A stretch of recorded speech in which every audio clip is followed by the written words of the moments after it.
I walked into our apartment, tossing my keys onto the counter, already halfway through a text to my coworker about some stupid meeting we had next week, when I noticed the smell. Something rich, warm, garlic, butter, maybe rosemary. I glanced up, and there he was, standing by the table, a small, almost amused smile on his face, waiting for me to finally look up from my phone. Ethan had set the table, candles flickering, 2 wine glasses already filled, and a plate of something that looked far too fancy for a regular Tuesday night. I blinked at him, and then at the setup, and for a split second, a strange tightness gripped my chest, like I'd forgotten something important, something crucial, but the moment passed just as quickly, and I let out a short laugh. "Wow," I said, dropping my bag onto the chair. "What's all this?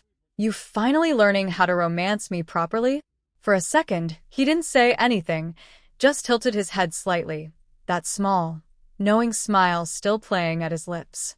But then he stepped closer, pulling out a chair for me, gesturing for me to sit, his voice light, but something underneath it just a little too careful. "Figured I'd do something nice. You've been busy lately. Thought we could use a quiet night in." I let him push the chair in as I sat, still looking over the table like I was trying to figure out the punchline. The food smelled amazing. The candles cast soft, golden light over everything, and suddenly I felt just a little underdressed in my wrinkled blouse and the jeans I'd spilled coffee on earlier.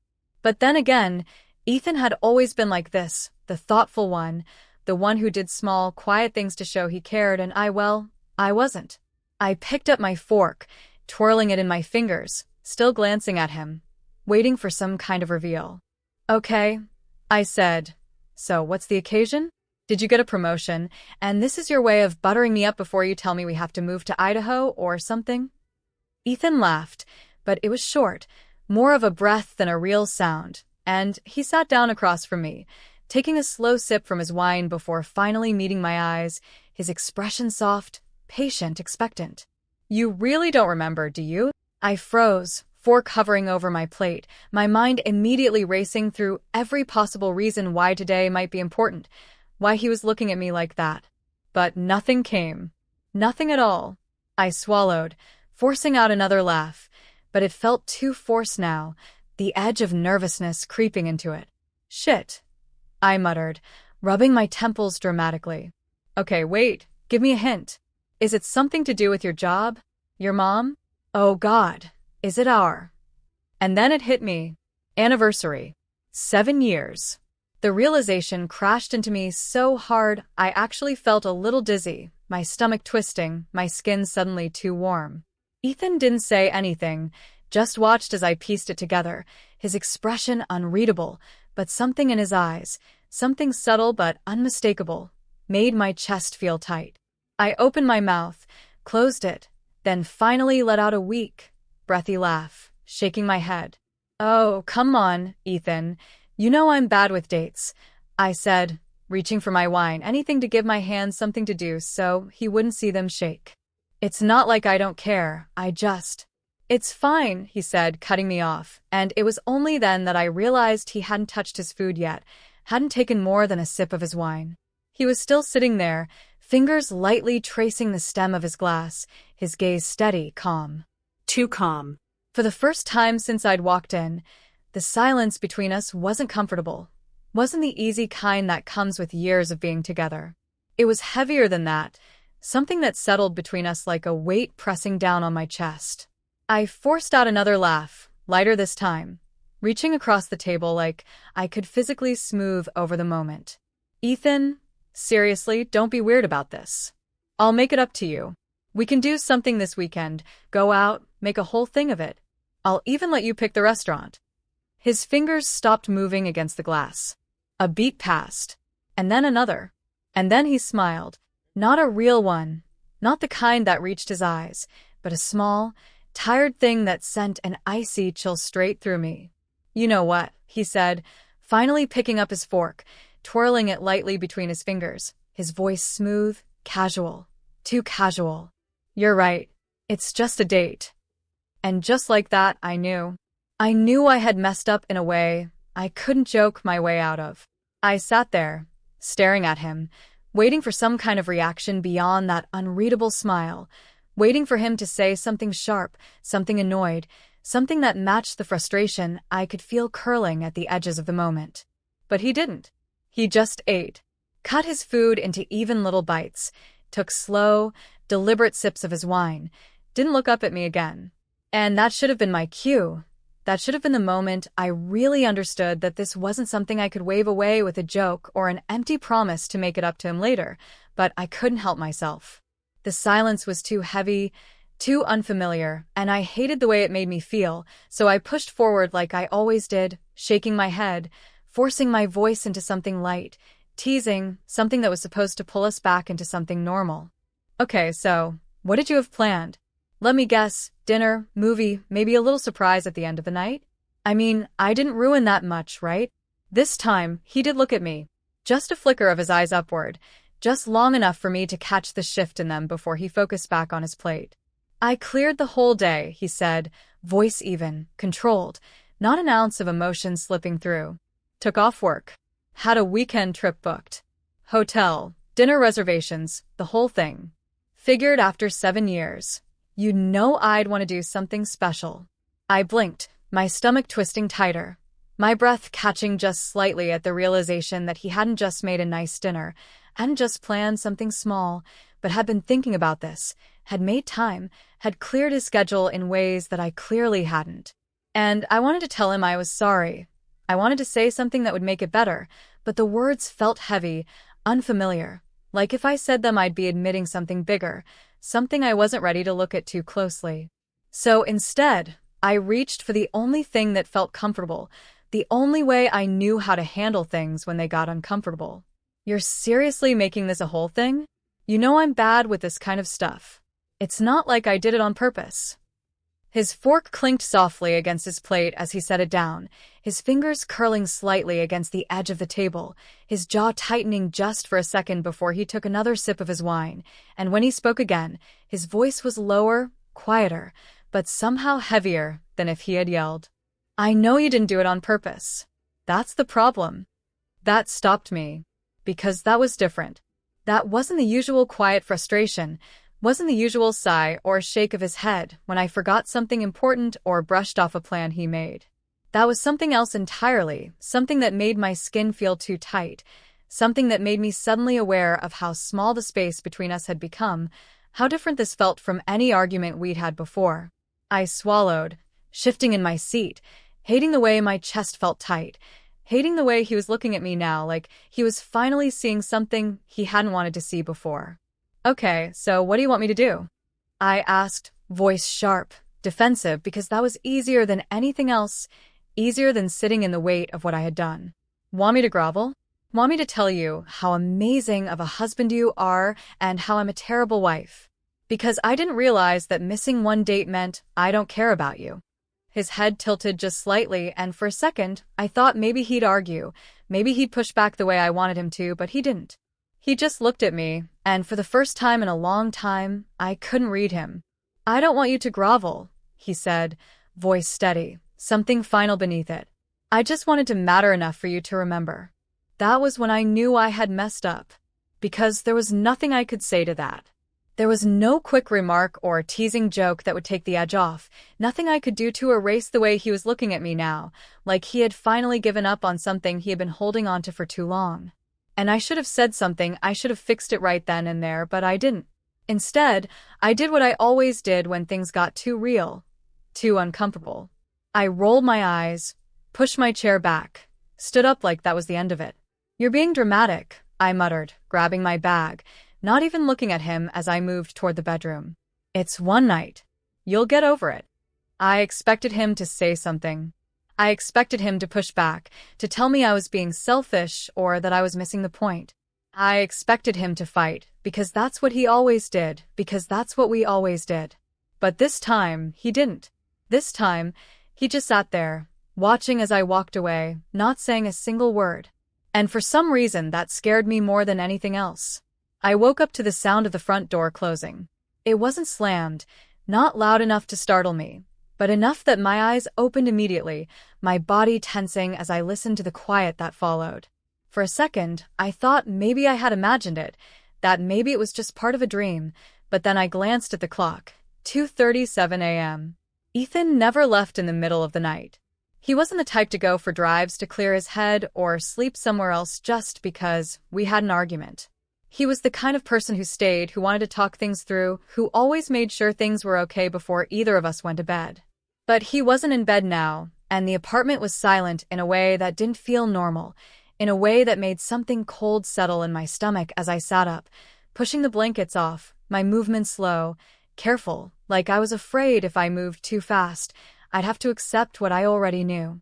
I walked out into the living room, half expecting to see him sitting on the couch, maybe with his laptop open or a drink in his hand, waiting for me to come out so we could finally talk. But the lights were off, the space empty, and when I looked toward the front door, I saw what I had been hoping I wouldn't. His shoes were gone. His jacket was missing from the hook by the entrance. And then my eyes landed on the counter, on the small, folded piece of paper sitting next to my phone, my name written neatly on the front in the handwriting I had seen 1,000 times before but suddenly felt unfamiliar. I stood there for too long just staring at it, not reaching for it, not touching it, because as long as I didn't open it, as long as I didn't see what was inside, there was still a chance that this wasn't what it looked like, that I hadn't actually pushed him far enough to make him leave. But I wasn't stupid. I knew better. I had known it last night, when he didn't fight back, when he didn't argue, when he just sat there watching me walk away like he was memorizing it. I forced myself to pick up the note, unfolding it with fingers that felt unsteady, my eyes scanning over the words quickly, reading them too fast, like rushing through it would somehow make it easier. I needed to get out of here for a while. Don't bother calling. That was it. No explanation, no anger, no apology. Just a single sentence that told me everything I needed to know. I should have been angry. I should have rolled my eyes, scoffed, told myself he was being dramatic, that he was just trying to teach me a lesson, trying to make me feel guilty for forgetting something that, in the grand scheme of things, shouldn't have been that big of a deal. I should have convinced myself that he would be back in the morning, that he would cool off, that he wasn't the type to actually leave. But the problem was, I wasn't sure if that was true anymore. I sat down on the couch, the note still in my hands, my heart beating too fast, even though I was trying to act like it wasn't. I could feel the frustration creeping in, the defensiveness rising up, the urge to tell myself that this wasn't my fault, that he was overreacting, that if he really wanted to leave over something like this, then maybe he had been looking for an excuse to go all along. But underneath all of that, buried just deep enough that I could pretend it wasn't there, was something else. Panic. Because what if this wasn't just him cooling off? What if this was different? What if, after 7 years, after everything, I had finally done something that he couldn't just let go of? I reached for my phone without thinking, my fingers already moving to dial his number before I even had time to consider if it was a good idea, pressing the call button and holding the phone to my ear, listening to the dial tone, waiting. But it went straight to voicemail. I stared at the screen for a second, then tried again. Same thing. I didn't leave a message. I sat there for what felt like hours, my phone still in my hand, my brain running through 100 different things I could say to him, ways I could make this better, but none of them felt right. None of them felt like enough. And the longer I sat there, the more I started to realize something I really didn't want to admit. I had spent so long convincing myself that Ethan would always be there, that no matter how many times I brushed him off, no matter how often I made him feel like he came second to everything else in my life, he would stay. Because that's who he was, because he loved me, because he was the kind of person who didn't just leave. But everyone has a breaking point, and maybe, just maybe, I had finally found his. I should have texted him. I should have apologized, even if I didn't know exactly what I was apologizing for yet. I should have done something other than sit there, waiting for a response that wasn't coming, hoping that morning would come and he would walk through the door like nothing had happened. But I didn't. I just sat there, staring at my phone, waiting.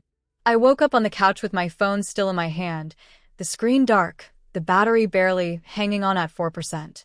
My neck ached, my back stiff from sleeping in the wrong position, and for a second, I forgot why I had fallen asleep there in the first place, why my heart felt tight in my chest before my brain fully caught up.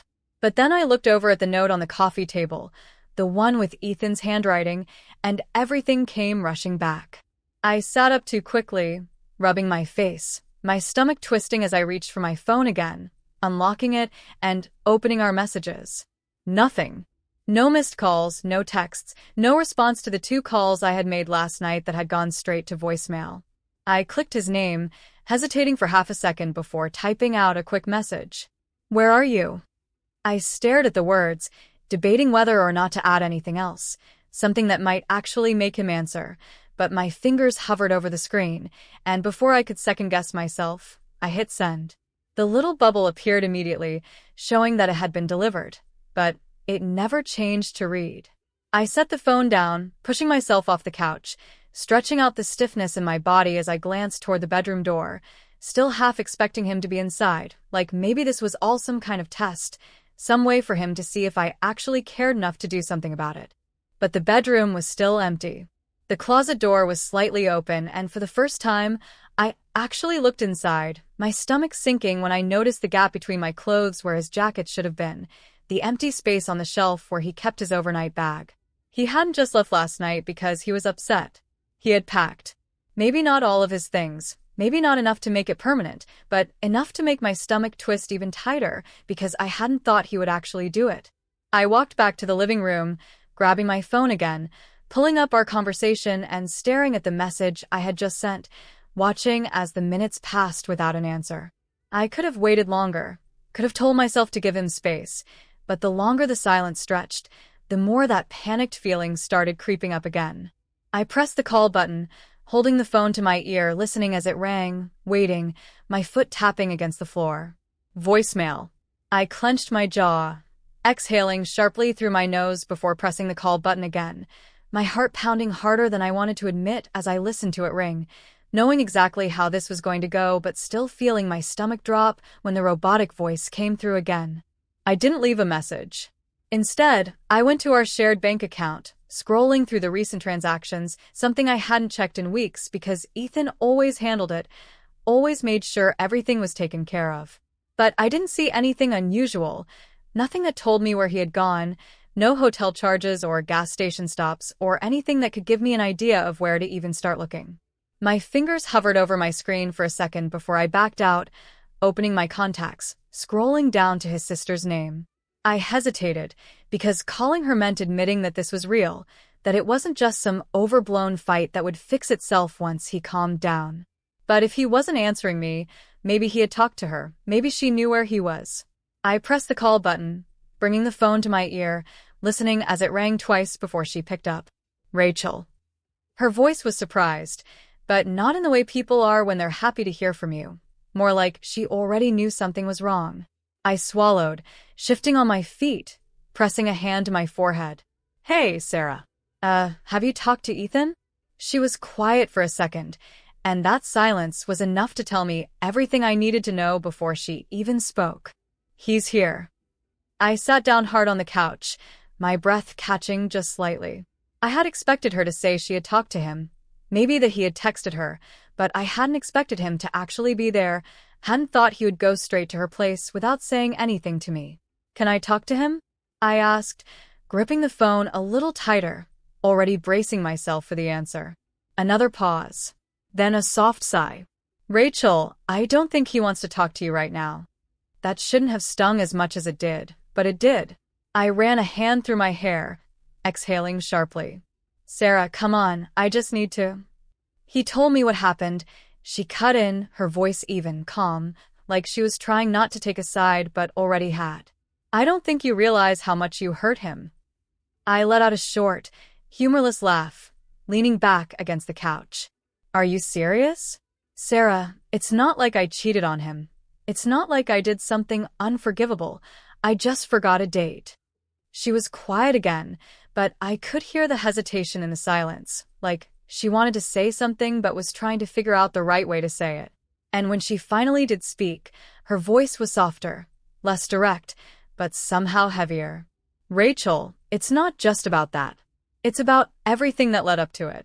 I stared at the ceiling, pressing my free hand against my forehead, my throat tight, because I didn't want to hear this, Didn't want to sit here and listen to someone else tell me what I already knew but wasn't ready to admit.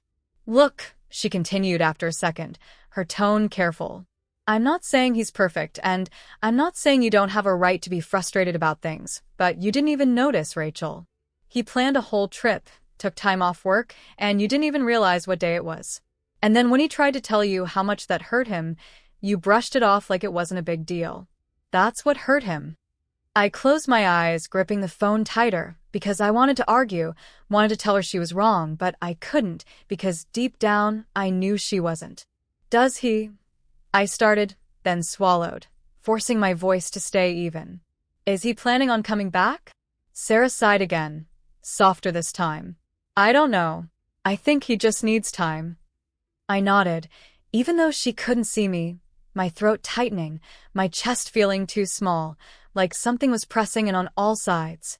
Rachel, she said after a moment, her voice careful. If you really want to fix this, you need to start actually listening to him. I didn't answer, because for the first time in a long time, I didn't know what to say. I didn't go to work the next day. I sat in the apartment, staring at my phone, scrolling through old messages, reading through conversations that felt like they belonged to someone else. The little inside jokes, the random I love yous, the stupid arguments over what to watch on TV.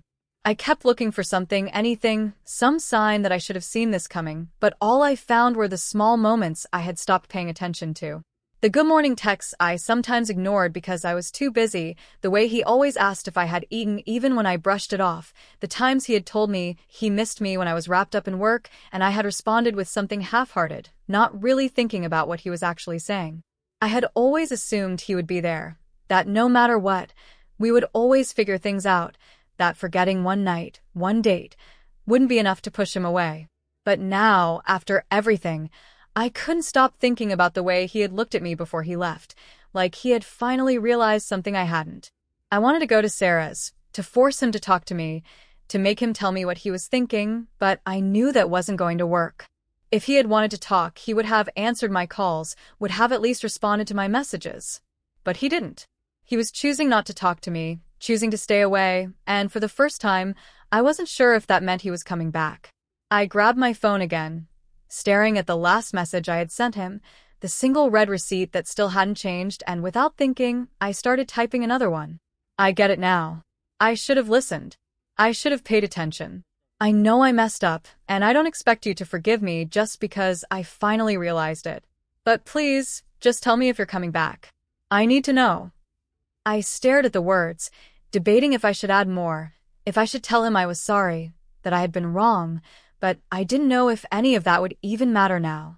I hit send before I could overthink it, then set my phone down, staring at the wall, waiting, even though I had no reason to believe he would answer. An hour passed. Then 2. I didn't move, didn't turn on the TV, didn't even bother pretending to do anything else. Every time my phone lit up, my heart jumped, but it was never him. I checked my messages again, but it was still the same. Unread. By the time it was dark, I knew he wasn't going to respond. Maybe not today, maybe not ever. I had spent so long convincing myself that he would always be there, that no matter how many times I ignored the small things, they would never add up to something big enough to break us. But I had been wrong. And now, I was sitting in an empty apartment, waiting for someone who might never come back.